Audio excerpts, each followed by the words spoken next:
What's going on, guys? This is just another critic back with your college football week 5 predictions.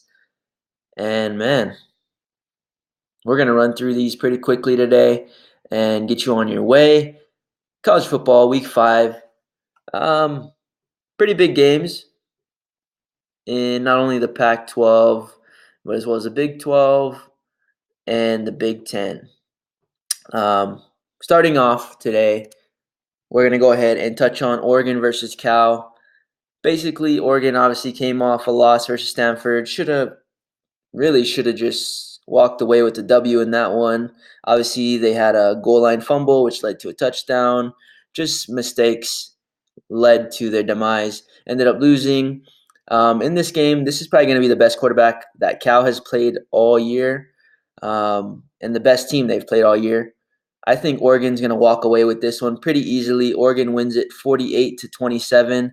Once again, Oregon wins it 48-27. Moving along, we got BYU versus Washington Huskies. I believe BYU's pretty much overrated. Obviously, they got a lot of kudos after their win over Wisconsin.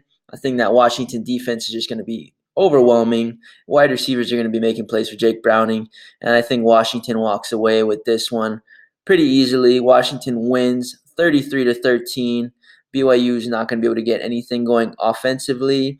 Washington's just going to be too much overall. They're just a better team. Once again, they got that W 33-13. Moving along, we head to the Big 12. West Virginia taking on Texas Tech.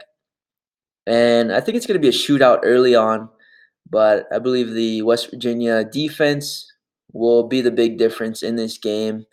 And I think West Virginia is going to walk away with the W 42-31. Obviously, Texas Tech coming off of a nice win over Oklahoma State. I still don't think they're the team. Basically, ESPN, I think, is the API, had them ranked second in the Big 12 alongside Oklahoma. But I still think the battle is going to be between West Virginia and Oklahoma. But like I mentioned, West Virginia is going to win this one 42-31. That's my prediction. And then we head to South Bend, Notre Dame taking on Stanford.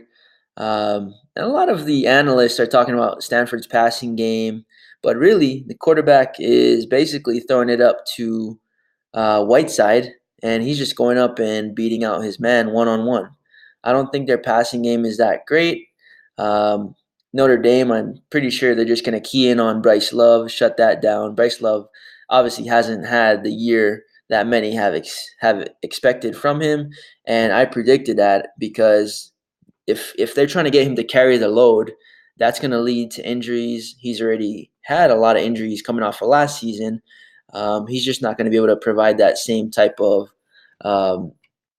I guess he's not going to be able to carry that same type of load as he did last year, this year, because it just takes a lot out of him.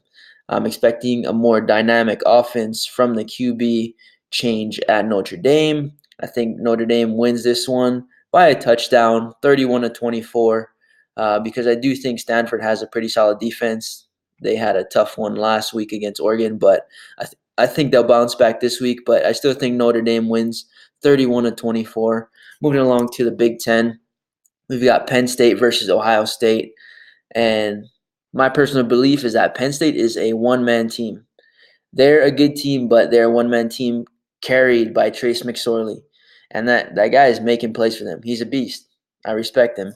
But I think Ohio State is just going to have too much talent at all positions. And Haskins is going to have a pretty good day, throw for a few touchdowns. And the Ohio State defense is going to be too much. They're going to do too much up front. Then they've got an awesome secondary. Ohio State's going to walk away with this one pretty easily, in my opinion.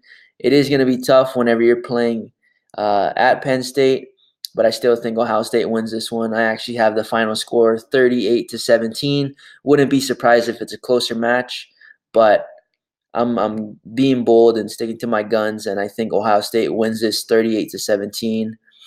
We move along to the SEC, where we've got South Carolina taking on Kentucky.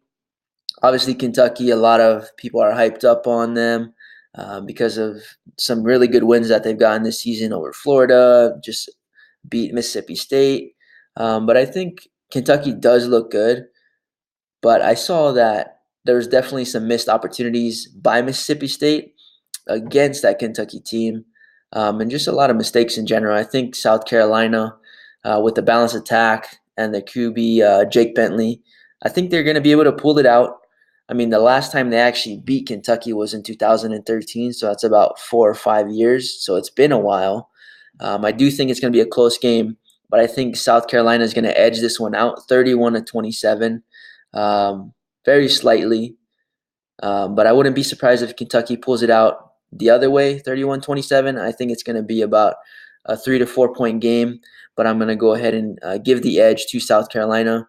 That being said, the last matchup I was looking at this weekend, obviously there's a few others that I didn't touch on, and I'm going to be making another video talking about the upset alerts of the week, but we'll get into that when that video is put out here in a few moments. But we've got Ole Miss taking on LSU. I actually think this could be a closer one than most people think, just because of the lack of offensive identity, I guess you could say, that LSU has. They still haven't shown enough consistency on offense to really say that they're a college football contender. I mean, they're ranked fifth in the nation right now, and I still think that's a bit high for them. The defense is obviously really legit.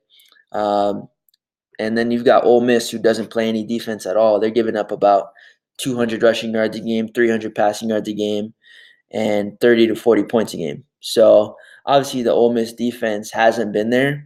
So it's definitely going to give opportunity to LSU's offense.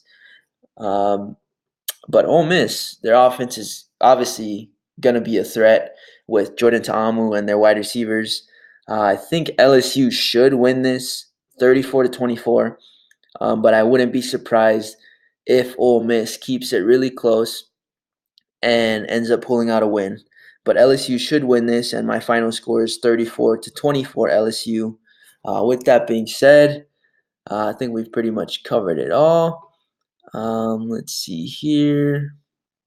But yeah, like I said, I'm going to go ahead and put up a upset alert for week 5, talking about a few teams that I believe could possibly get upset.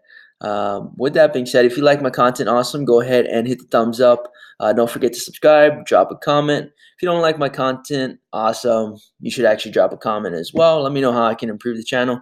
With that being said, I appreciate your time. This is just another critic signing off, and we'll catch you in the next one. Peace out.